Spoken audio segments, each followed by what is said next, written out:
Bismillahirrahmanirrahim. Qala al-muallifu rahimallahu ta'ala wa nafa'ana bihi wa bi'ulumihi wa bibarakatihi wa bikaramatihi amin.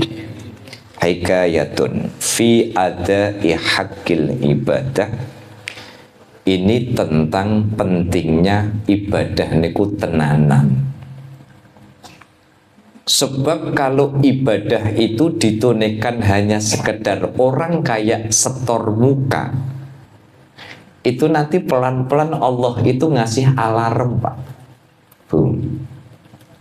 Sholat jangan sampai sekedar menggugurkan kewajiban.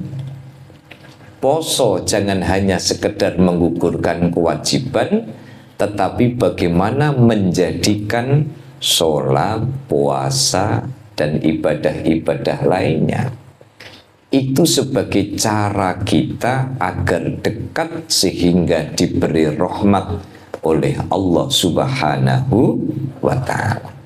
Jadi ini tentang pentingnya serius melaksanakan ibadah fi ada'i haqqil ibadah. Hukiya anna 'abidan dakhala fis sholati. Jadi diceritakan pada suatu hari ada seorang hamba yang menunaikan sholat. Falamma wasala ila qawlihi iyyaka na'budu. Ketika sampai pada ayat iyyaka na'budu. Sebelum saya lanjutkan Bapak Ibu, jangan remehkan, jangan melewatkan iyyaka na'budu wa iyyaka nasta'in, ya.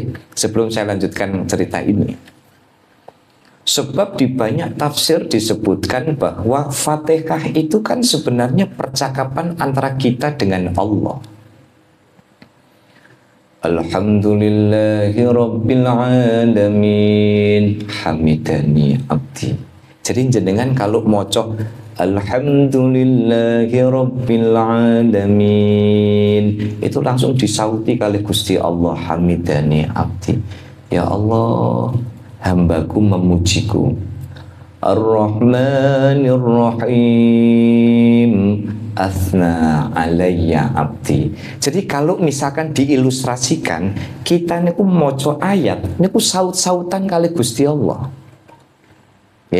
Niku saut-sautan kali Gusti Allah. Alhamdulillahi rabbil alamin hamidani abdi. Ar-Rahmanir Rahim asna alayya abdi. Maliki yaumiddin majjadani abdi.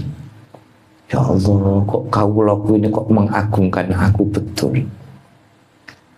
Tapi begitu sampai jangan usahakan, dulu saya diijazai guru saya, kalau membaca iyyaka na'budu wa iyyaka nasta'in itu suruh kerentek di dalam hati. Iyyaka na'budu wa iyyaka nasta'in hadza baini wa baina 'abdi wa li 'abdi ma sa'ala. Wis saiki awakmu ada di depanku, wa li 'abdi ma sa'ala. Apapun yang diminta hambaku akan aku kasih. Niku nek macane mboten trek-trek kan. Jadi kalau kita sambil menjiwai, apalagi nih, pas lagi di masalah ngoten, dengan bisa berbes milih apa badan? Berbes milih niku karena faham napa karena masalah? Masalah. Oh, masalah. Jadi dulu nggih, promoyai saya niku kalau memberikan nasihat kepada kami, nek maca Fatihah itu bayangkan bahwa kita sedang berdialog dengan Allah Subhanahu wa ta'ala. Apalagi waktu iyyaka na'budu wa iyyaka nasta'in, itu hadza baini wa baina 'abdi wa li 'abdi ma sa'ala. Wis enggak ada jarak antara aku dengan hambaku. Makanya kenapa efek orang habis sholat itu kok ayem? Soalnya habis bercengkrama dengan Allah Subhanahu wa ta'ala. Kenapa habis sholat niku kadang pikiran itu lego sampai nyon sewu ini ndak usah jadi pakem. Kadang habis sholat tiba-tiba kelingan, oh yo mau kunciku tak delegene. Nggih mboten, ada yang pernah praktekkan itu enggak? Gitu. Kenapa? Karena kita ditata oleh Allah, pikiran kita itu menjadi lebih kendor. Nah, cerita ini tuh menceritakan tentang seorang hamba yang ketika dia sholat, falamma wasala ila qawlihi iyyaka na'budu, ketika menyebutkan iyyaka na'budu nudiya kadzabta innama ta'budul khalqa.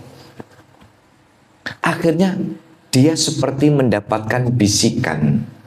Pas lagi iyyaka na'budu itu mendapatkan bisikan, kadzabta, bohong kamu. Innama ta'budul khalqa, wong kamu nyatanya masih bergantung sama makhluk kok. Sebenarnya kalau diilustrasikan Bapak Ibu, kita ini seringkali ditegur oleh Allah, tapi kita tidak terasa. Kenapa? Nyambut gawe, kerja yo eling nyambut gawe. Biasanya nyambut gawe niku eling salat nek pendak meh mlebu wektu salat. Niku wae nek eling. Kadang eling-eling niku salat niku wektune karek 5 menit. Tapi Gusti Allah mau bilang apa? Kadzabta innama ta'budul khalqa. Bohong. Kamu bilang iyyaka na'budu, hanya kepadamu kami menyembah. Tapi bisikan itu mengatakan kamu bohong karena kamu masih menyembah makhluk. Fataba wa'tazala, fataba, akhirnya apa? Akhirnya kemudian hamba ini kemudian insaf, wa'tazala anin nasi, kemudian begitu mendengarkan bisikan itu, akhirnya apa? Dia langsung nyepi, Pak. Ya, kalau ibaratnya ke sini ya turun dari Masjid Non Madani ke apa itu petilasannya Sunan Kalijogo. Sholat di sana. Pak Pur pernah sholat sana? Oh belum. Kapan-kapan uji nyali sana, Pak. Saya kemarin habis ke sana soalnya. Wa'tazala 'anin nasi summa syarra'a fis sholati, kemudian dia melaksanakan sholat kembali. Falamma wasala ila iyyaka na'budu, sholat lagi. Wow, kan sholat di tempat biasa.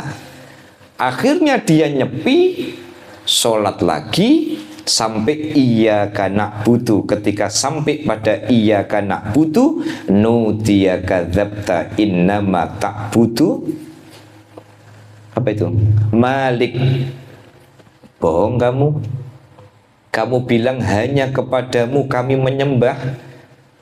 Innama ta'budu Malik, ternyata kamu masih takut, masih nyembah sama pimpinanmu, sama rajamu. Ya. Oh Malak, maaf, ini meme-nya nempel. Innama ta'budu Malak. Enggak, kamu enggak nyembah aku. Kamu menyembah atau menghamba kepada Malak. Mohon maaf, bukan Malik. Malak, hartamu. Kamu masih kedunyan. Apa-apa kamu hitung dengan duit, apa-apa kamu hitung dengan badi, apa-apa kamu hitung untung dan rugi. Akhirnya apa? Fatasaddaqa bijami imalihi. Akhirnya begitu dapat bisikan itu, dia sedekahkan semua hartanya, Pak. Tuh. Kalau tadi dapat bisikan kamu bohong, ngakunya nyembah Allah, tapi kamu masih apa? Kamu masih nyembah. Kenapa? Kok bengong? Apa? Mati itu ya? Sudah mati. Ya. Setelah itu kemudian dia ditegur, enggak, kamu itu menghamba kepada hartamu. Sirah jadi sikil, sikil jadi sirah, kepala jadi kaki, kaki jadi kepala, untuk mencari duit sampai lupa kadang. Lupa dengan panggilan hayya 'alas shalah. Ngoten niku wis engko lagi adzan no. Engko nek wis komat we mangkat. Pas komat mangkat ternyata napa nanggung gawean. Bareng delok jam, alah isik setengah jam. Nggih. Wis 15 menit, isik 15 menit. Paling 5 menit ekspres cukup. Niki kita ditegur oleh Allah di dalam sholat, kita bilang iyyaka na'budu, hanya kepadamu ya Allah kami menyembah, tapi kamu masih menghamba kepada hartamu. Akhirnya apa? Orang ini fatasaddaqa bi jami'i malihi, mensedekahkan seluruh hartanya. Tsumma syarra'a fis sholati falamma wasala ila iyyaka na'budu, sholat kembali setelah semua hartanya disedekahkan. Nudiya kadzabta innama ta'budu siyabaka. Enggak, kamu itu masih bangga dengan pakaian yang kau pakai. Fatasaddaqa biha tsumma syarra'a fis sholati, setelah disedekahkan dia sholat lagi. Falamma wasala ila iyyaka na'budu, ketika sampai pada iyyaka na'budu, nudiya sodakta, lalu dia mendapatkan bisikan, betul, aku sudah tahu, engkau sudah teruji bahwa hanya kepada Allah engkau menyembah. Fa anta minal abidin, dan engkau sungguh-sungguh termasuk hamba Allah yang bertakwa. Bapak Ibu sekalian, apa pelajaran penting yang bisa kita petik dari kisah ini? Bapak Ibu, penyakit terbesar di dalam hidup itu adalah lunturnya keyakinan bahwa Allah itu akan turun tangan di dalam masalah-masalah yang kita hadapi. Saya bisa memaklumi, saya jenengan semua kadang wis ndonga ndak kabul-kabul, gitu. Kadang sudah usaha ndak kabul-kabul. Padahal salah satu hal yang dibenci oleh Allah itu adalah putus asa. Suudzon kepada Allah itu jangan sampai. Sebab banyak cerita yang bisa menginspirasi kita bahwa tidak mungkin Allah itu tidak turun tangan terhadap persoalan-persoalan yang kita hadapi. Masih ingat kisahnya Syaqiq al-Balkhi? Perjalanan spiritualnya Syaqiq al-Balkhi itu gara-gara apa?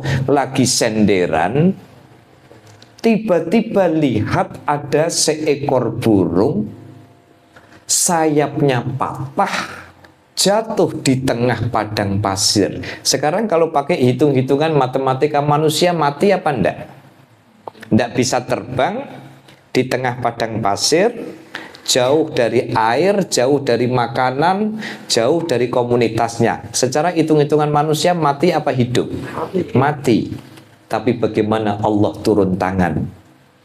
Ada burung datang membawa belalang, lalu kemudian belalang ini diturunkan, diberikan makan, ya, diberikan kepada burung itu, lalu burung itu kemudian diangkat. Kenapa? Burung saja dia punya keyakinan bahwa Allah akan turun tangan dalam setiap persoalan yang kita hadapi. Masih ingat kisah di awal-awal Zawiyah yang pernah saya ceritakan? Ya, ada seorang hamba soleh itu ingin menguji, benarkah rahmat Allah itu datang kepadaku? Sampai akhirnya apa? Sampai akhirnya dia masuk ke dalam gua yang paling dalam. Coba saya di sini tidak ada orang yang lihat. Ini kira-kira bagaimana cara Allah memberikan pertolongan. Ternyata apa? Simple, di luar hujan deras. Karena hujan deras akhirnya kemudian ada orang ini kemudian ingin berteduh. Berteduhnya itu di mulut gua. Karena hujannya miring angin, akhirnya dia semakin ke dalam mencari kehangatan, ketemu orang itu tadi. Akhirnya ditanya, Pak, jenengan sinten? Ndak jawab. Jadi ini orang main-main sama Gusti Allah, pengen nguji seberapa rahman dan rahimnya Allah, kasih sayangnya Allah, pertolongannya Allah itu datang bagaimana. Sampai akhirnya ditanya itu diem, Pak. Akhirnya kan para pendaki ini kemudian bilang, ini jangan-jangan ini orang kelaparan, saking ngeliye. Jangan nek ngelih kan suaranya lirih toh Bu. Ya betul. Bapak-bapak sami? Sami? Ya. Jadi akhirnya para pendaki itu kemudian bilang apa? Ini jangan-jangan saking laparnya dia tidak bisa jawab, tidak bisa nyaut. Dideketi, Pak, jenengan mau roti, diem aja, diem aja. Sampai akhirnya kemudian dicuilkan roti, didulang. Tapi mulutnya ini nyaket. Akhirnya para pendaki ini menyimpulkan, ini jangan-jangan saking laparnya dan kedinginan, mulutnya kaku. Akhirnya apa? Mulutnya dibuka, lalu roti itu dimasukkan. Bayangkan. Begitu ketawa lepas, orang ini pada jengkel. Kan kira-kira dikerjani kan begitu kan. Nek jenengan kira-kira kok sing dikerjani kan, oh, karyoi. Kan begitu kan? Akhirnya apa? Dia cerita, aku pengen membuktikan bagaimana Allah itu datang memberikan pertolongan, dan aku ingin membuktikan bahwa janji Allah, innallaha la yukhliful mi'ad. Sesungguhnya Allah tidak mungkin menyelisihi janjinya. Yuk Bapak Ibu, saya mulai dari diri saya. Menanamkan keyakinan bahwa tugas kita dengan iyyaka na'budu itu adalah bagaimana menjadikan ibadah itu sebagai salah satu prestasi terbaik kita di hadapan Allah. Oke. Hasilnya kan nanti akan kelihatan. Saya pernah ditanya satu jamaah di satu pengajian, Ustaz, cirinya orang yang ibadahnya diterima oleh Allah itu cirinya apa?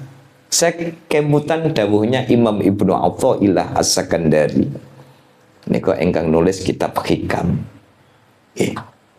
Niku ciri tiang yang ibadahnya diterima oleh Allah itu satu, hatinya itu selalu tenang.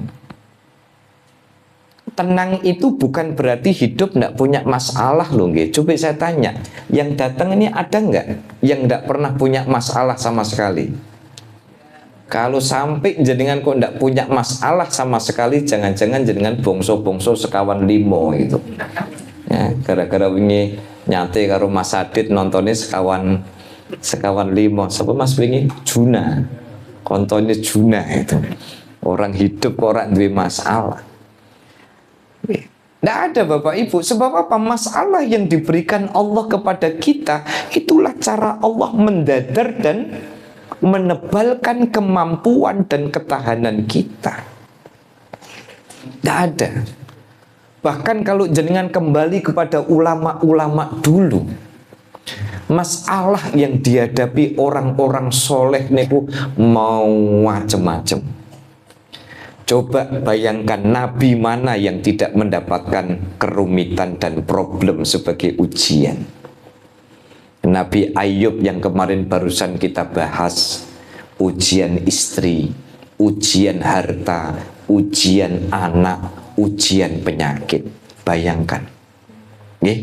Nabi Ibrahim diuji istri dan juga diuji anak, diuji harus pergi melepaskan istri dan anaknya. Kanjeng Nabi kurang apa perjuangannya menghadapi ujian demi ujian. Maka kalau kemudian kita hidup kemudian mengalami problem-problem dan sebagainya, tapi kalau ibadah kita diterima oleh Allah, niku cirine napa? La khaufun alaihim wala hum yahzanun. Ayem. Kok aku kok dapat masalah gini terus ya? Kira-kira ini Gusti Allah mau ngasih kejutan apa ya? Makanya ada orang yang ketika menghadapi masalah, apakah masalah ekonomi, masalah keluarga, masalah di tempat kerja, masalah apapun, niku nek diotak-atik kan sebenarnya asal pikiran kita positif. Ini kira-kira Gusti Allah ini mau ngasih kejutan apa ya? Ngaten nggih Bapak Ibu nggih? Ngaten nggih. Jadi kok jadi merenung menapa? Batek masalah piyambak-piyambak. Nggih. Pikiran. Punya pikiran. Makanya ketika iya karena butuh wa iya karena nasta'in itu sebenarnya ini bagian bagaimana Allah itu sebenarnya menguji sejauh mana kita yakin bahwa Allah akan turun tangan, sejauh mana kita yakin bahwa kita tidak boleh putus asa seberat apapun masalah yang kita hadapi. Makanya wong salwangsul saya di Zawiyah menyampaikan, jenengan kalau pengen masalahnya tidak tambah besar, jangan punya kamus orang lain lebih bahagia daripada panjenengan. Ya Allah, itu kok enak ya uripe. Bendino kok ndelok jogging karo tak gandengan tangan. Ngono ku kira-kira iku kerja ora ya jangan-jangan duitnya teko dhewe. Nggih ta? Nggih mboten Bu? Nggih. Delok isu-isu jogging gandengan, bareng ngono ku sing lanang karo sing wedok padha-padha nyekel. Kula nate kok di sini kok lihat tuh gandengan iku maksudku iku mangan gorengan mbok lungguh dhisik ngono yo. Gandengan sing lanang megang ote-ote Mbak Uwan, sing wedok megang ote-ote. Sopo? Pak Pur jangan, bukan Pak Pur. Gandengan tapi Pak Pur. Ya joggingnya itu gandengan. Jangan lihat orang lain lebih bahagia. Yang membuat kita bahagia adalah husnudzon kita kepada Allah Subhanahu wa Ta'ala. Setiap orang punya jalan ceritanya masing-masing. Setiap orang punya kisahnya masing-masing. Maka ketika kita sudah iyyaka na'budu wa iyyaka nasta'in, itu artinya bahwa tumpukan harapan terbesar kita kepada Allah Subhanahu wa Ta'ala. Makanya saya pesan kepada jamaah-jamaah Zawiyah, gadah wiridan-wiridan yang sekiranya itu tidak harus banyak tapi diistiqomahkan. Diistiqomahkan. Pak kula gadane Asmaul Husna, minimal sedina ojo sepi Asmaul Husna, gitu. Pak kula pengen dicukupi rezekine nggih ngatah-ngataken Asmaul Husna, ngatah-ngatahaken apa? Ngatah-ngatahaken ya kafi ya mughni ya fattahu ya rozak, ya fattahu ya rozak ya kafi ya mughni. Tapi ingat nggih, bukan banyaknya tapi barokahnya. Orang punya duit banyak tapi masalahnya datang silih berganti, nikmat napa boten? Tidak.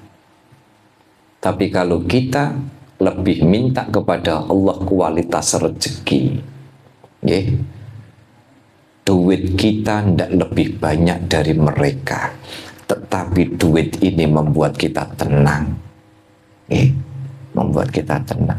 Pengen mangan sate keturutan, pengen tumbas pecel yo keturutan, gimana? Pengen halan-halan healing-healing yo keturutan, itu sudah. Jadi monggo jenengan mungkin dari ustadznya masing-masing, kiainya masing-masing punya amalan-amalan. Kalau amalan-amalan itu kula sih mboten neko-neko, pokoknya nek kula niki ada ini yang pernah saya bagikan nggih, Majmu'atul Aurat As-Salafiyah nggih. Sore-sore maos rotib haddad, bar maghrib rotib atos, boleh juga digeser habis maghrib kali habis isya gitu. Bar subuh nek gadah hajat maos innama amruhu idza arada syai'an ay yaqula lahu. Pas kun niku jenengan buat guwetak kun mangke kersane faya kun. Innama amruhu idza arada syai'an ay yaqula lahu kun fayakun. Fasubhanalladzi biyadihi malakutu kulli syai'in wa ilaihi. Niku cupi diwaos misalnya bar subuh niku ping 7 nek gadah hajat gitu niku di hajate napa pas kun niku digetakno nggih. Sebab napa? Sebab itu loh pelicin-pelicin kita kepada Allah niku penting.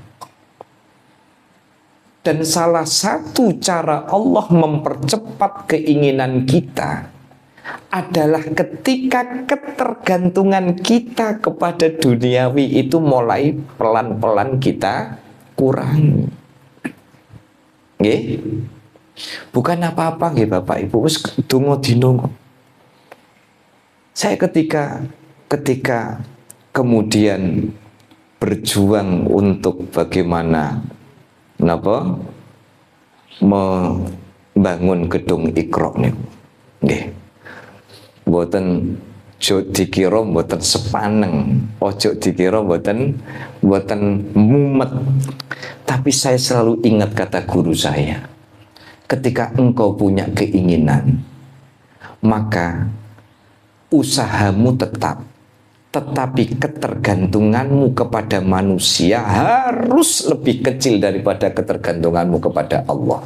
Sebab apa? Ada orang yang kadang lupa ketika punya hajat, akhirnya apa? Aku duwe konco sopo, ya kan? Tapi lali dungo. Aku duwe dekengan pusat, tapi lali dungo.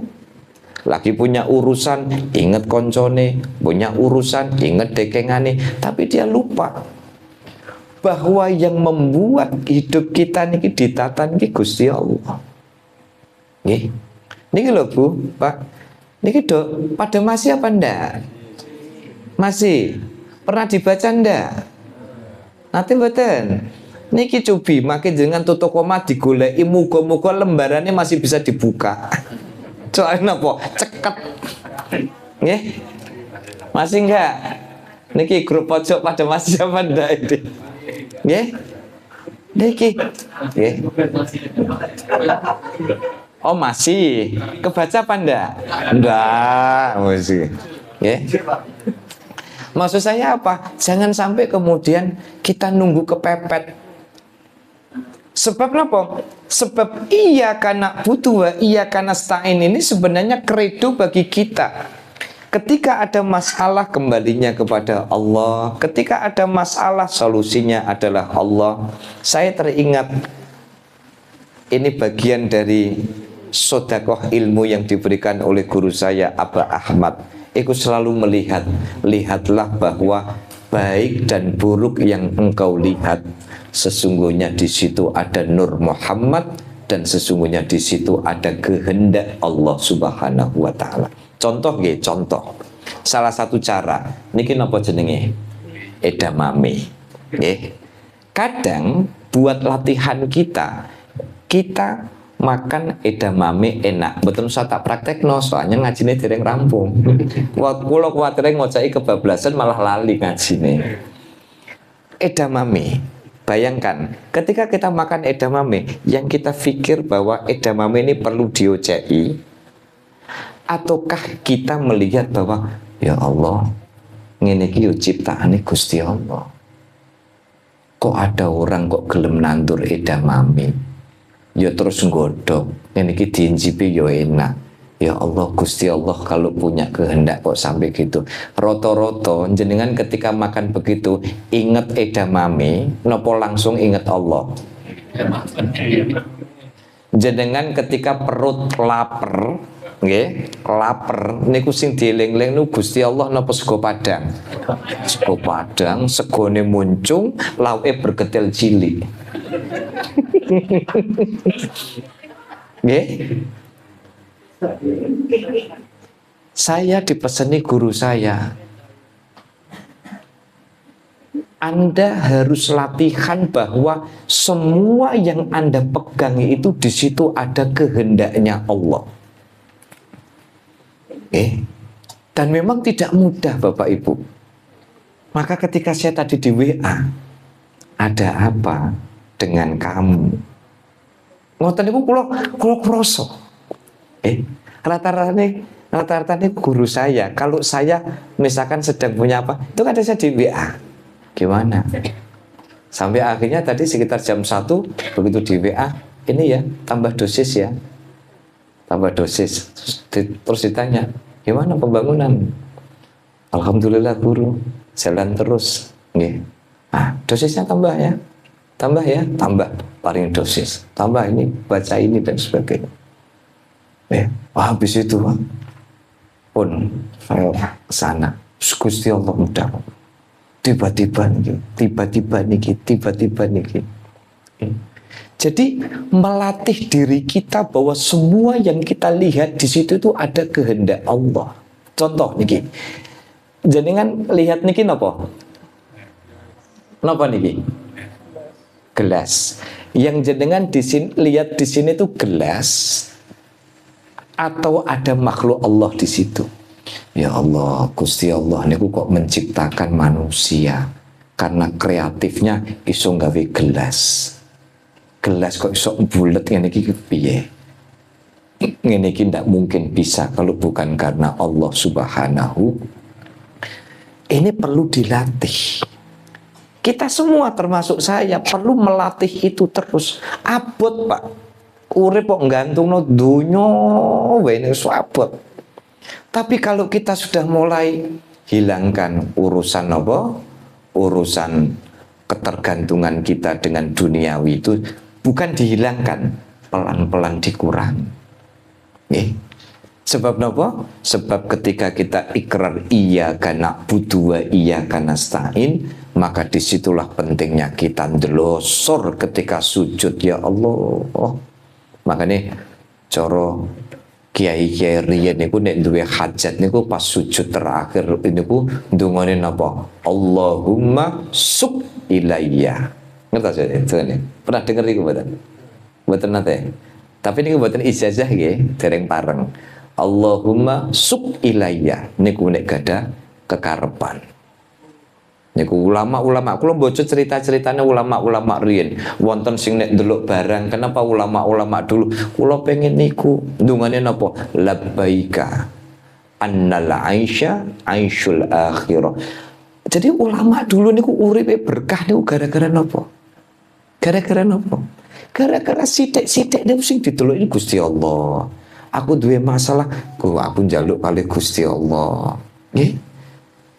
Ditagih utang, eling Gusti Allah. Weteng ngelih, eling Gusti Allah. Tapi kelas kita tetap kelas untuk wajib ikhtiar, wajib berusaha.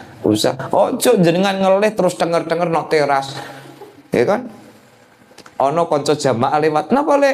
Aku nunggu Gusti Allah.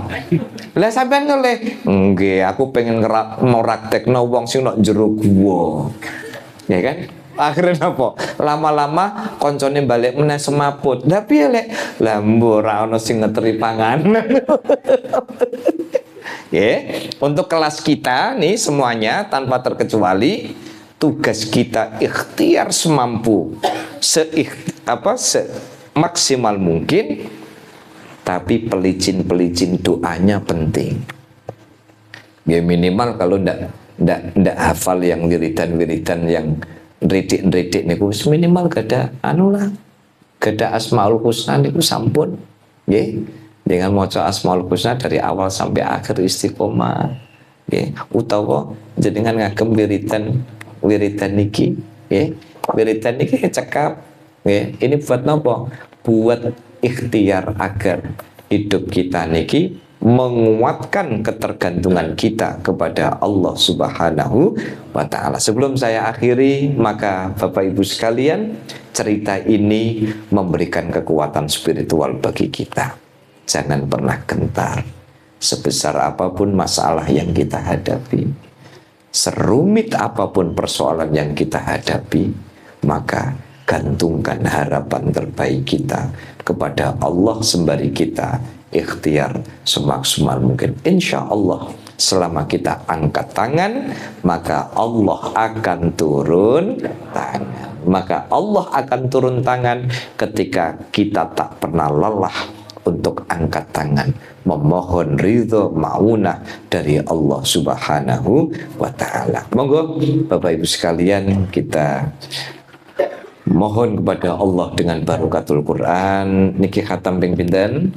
Kalih nggih. Kita nyuwun semoga dengan barokatul Quran, dengan syafaatul Quran, hidup kita ditata oleh Allah Subhanahu wa Ta'ala.